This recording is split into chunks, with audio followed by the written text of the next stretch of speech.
I think that it was unnecessary for President Trump yesterday during his press conference to leave it up to reinterpretation about his initial two statements.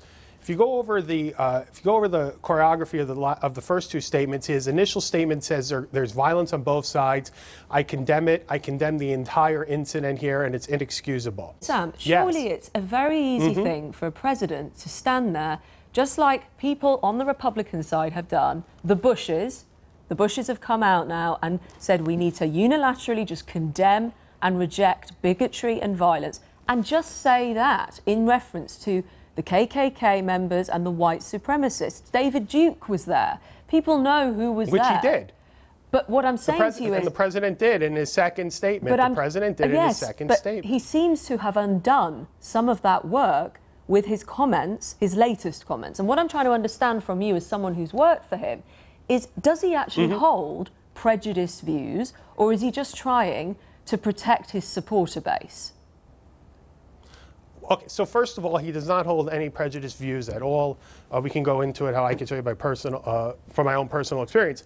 But I also just want to take the premise of your question, hold on to his base. His base is not neo-Nazis. His base is not the KKK.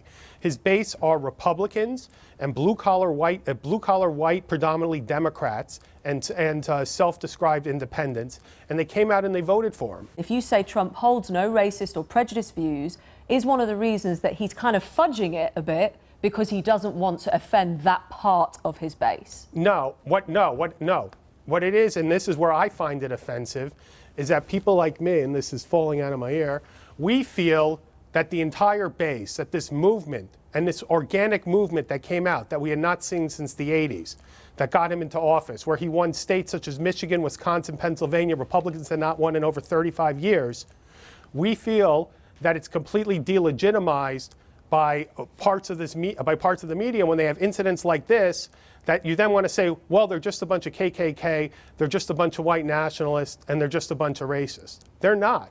Has Donald Trump done himself a disservice then by muddying the waters and getting defensive? Oh yeah, he certainly did. He certainly did. He certainly left it up to an interpretation that his opponents or others or many neutral observers, frankly, can run with. And he left it up to an interpretation that his political enemies can use against him. But by no means is he a racist, or no means is he an anti-Semite. I spent thousands of hours with him. Now let's go over me. I worked for him from 2011 to mid-2015. I worked for him when people in my industry would laugh at me when I said this guy can be elected president. I worked hundreds of hours a week for him. Nobody would take my phone calls. We were laughed at. He was called a birther. He was called a joke. People in the elite said he had no chance. And subsequently, people leaked out an 8-year-old Facebook post I had up.